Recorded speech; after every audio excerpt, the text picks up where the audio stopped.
Hey guys, today I'll be diving into another battle belt. Today we'll be taking a look at the Lead Devil USA MOLLE lined tactical belt. And then you can see if this is a good choice for you or not.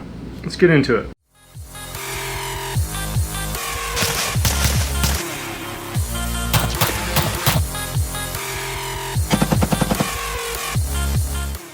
I'm going to start off I did a video on a battle belt for duty use right up here.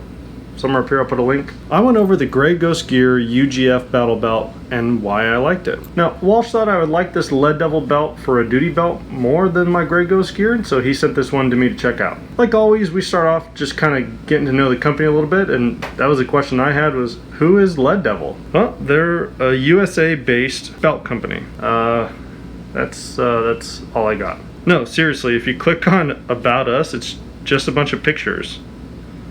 So I guess they're a bunch of photographers? I tried digging around on their site a little bit. Oh, who we are. That sounds like it's gonna tell me who they are. What the? We are inspired by... That doesn't tell us anything about who you are. Like, one of my favorite quotes is from Winston Churchill. Do you listen to that and think, oh, this guy must be British? Good day, governor. I did try to reach out to Lead Devil on Instagram. I thought about it afterwards. They probably had no idea who I am. I gave them about a day to respond before I started filming this. Yeah, I have no idea like when they were founded or who they are. And those of you that have seen my videos, you know that I could go pretty far off the rails with something that kind of annoys me about a company like this. Take Agilite, for example. If you were to ask me, hey, who's Agilite? Oh, right here in their About Us section, it actually talks about them and where they came from. What a weird concept. All right, before I go any farther off the deep end on my feelings on website design, let's actually take a look at what Walsh sent me and how it stacks up against what I use currently. Now, before we get into that, let's go over our ranking system. Now, I haven't ranked any of the belts that I've reviewed for this channel in the past. So what I did was consulted with Walsh and decided to make his ranking system our ranking system. You understand, comrade? All right, in first place with its rigid, lightweight design and insane price point is the Axel Eclipse. Well, Walsh told me to say that. I don't own one. In second place is the Ronin Senshi with its robust construction and just seems like he can do everything right. Third is the Warrior Poet Double MOLLE with its solid construction and competitive pricing and features. Fourth is the Wilder Tactical with its attachment, ingenuity, and innovation. Fifth is the T-Rex Orion, which is extremely versatile. I'm just going to do the top 5 that Walsh has ranked so far. 6 through 8 don't deserve a mention. So then today we'll see how the Lead Devil belt ranks amongst all these others. The first thing we'll do is we'll just go over the entire belt system and show you the outer belt, then take a look at the inner belt options and which one you should get, if any. That's called foreshadowing. Then we'll give the belt some rankings with price, ease of attachments, buckle style, weight, rigidity, inner belt, outer belt design, and overall inner and outer belt adhesion. And then we'll see where this stacks up in our ranking system. All right, let's get into the belt and let's see if I can be a little bit nicer about this. Man, their website flows way better on mobile. Yeah, their About Us page still sucks though. Here we have a closer look at our Lead Devil tactical belt in this awesome two-tone black and multicam colorway. And the first obvious difference I see compared to my other reviewed belts is that the MOLLE doesn't extend all the way to the buckle. Now, they do make a belt that has the MOLLE go all the way to the buckle.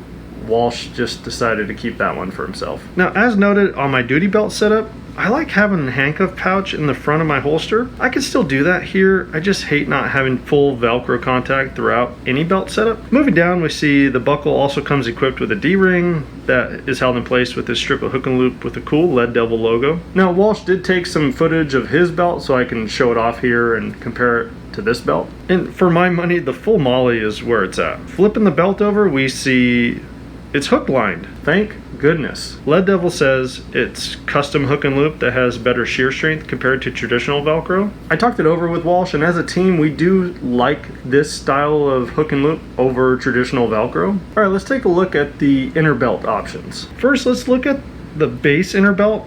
Nothing super fancy here, just an inner belt that lays on top of the other layer and uses the same hook and loop connection. Now, I did find this belt extremely comfortable to wear. I'm actually wearing it right now. There are some cons to it, but I'll touch on that after I talk about the other belt. So here's the Predator inner belt. We see a similar design to the Warrior Poet belt we love so much. Having the buckle here means you should be able to really get this thing tight.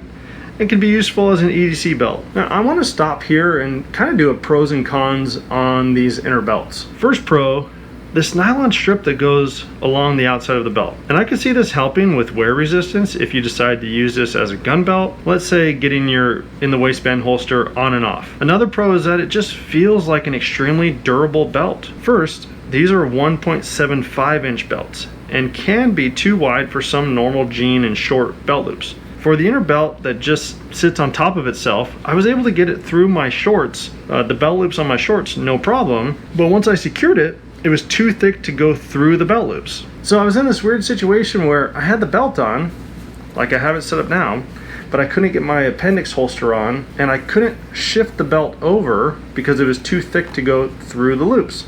So then taking the belt off, sliding it over, and connecting it in a different area, so I have just basically a single part of the belt that I could put my holster on. Just things that you have to think about if you're going to be trying to use this as an EDC belt. Now, another thing, most, if not all of my concealed holsters are for 1.5 inch belts, not 1.75 inches. And so these belts just don't work for me. I was complaining about this to Walsh, and Walsh was kind of surprised by that. He said that all of his concealed holsters use belt loops for 1.75 inch belts, and so for him this isn't a big deal. For me it is. These belts are completely useless as EDC belts. Now, another con, this stupid buckle on the Predator inner belt.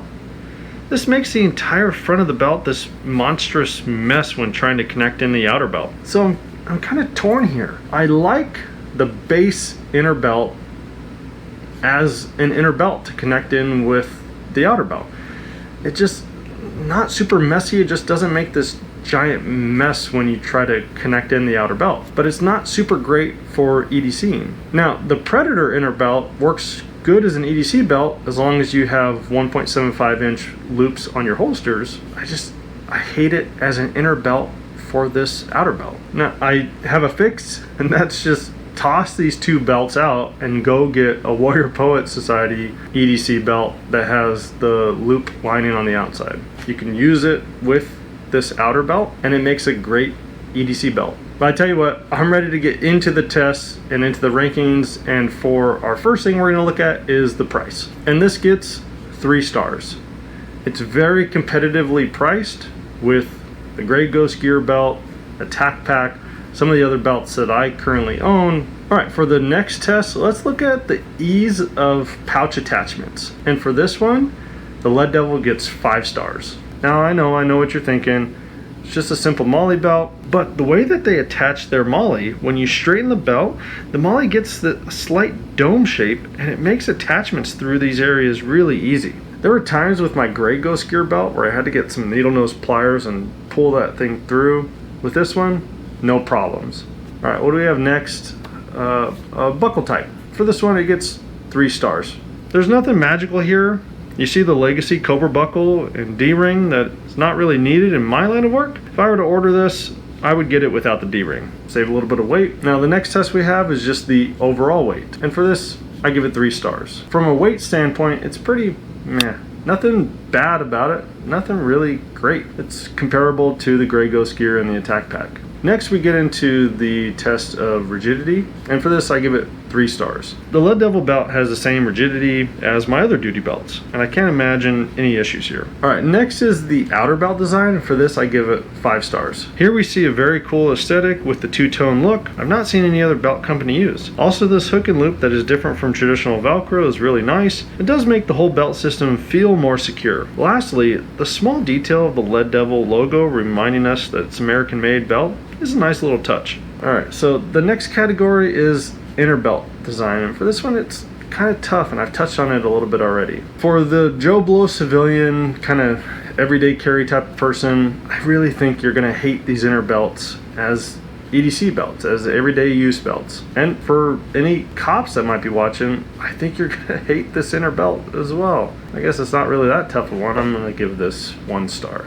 For the price of the Predator belt, you can get a Warrior Poet Society belt that EDC is better and is slimmer than these belts. It would work great for the cop on duty or for the everyday civilian as a good work belt. Now, next category is the inner and outer belt adhesion. For this, I give it 4 stars. For all my hate for the Lead Devil inner belts, the loop style that they use does seem to adhere better than the Warrior Poet Society belt. But I really think we're talking about immeasurable differences. Alright, then that's all of our tests, and let's see where this stacks up. And I put the Lead Devil belt in 2nd place. I talked it over with Walsh, and we both agree that this is probably the best belt for this generation of duty belts. The Axel is still king of the hill, but this traditional Molly that I like, I think it's going to be hard to find a better belt in this style. So do I recommend it?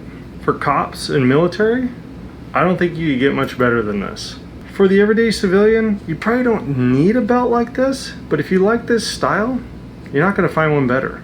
For me, I think I'm going to try conning Walsh into sending me that full Molly style. Then I can use that one as my new duty belt, and this belt will give away in one of our Thursday live chats. Then I get to get rid of these inner belts that I absolutely love and adore.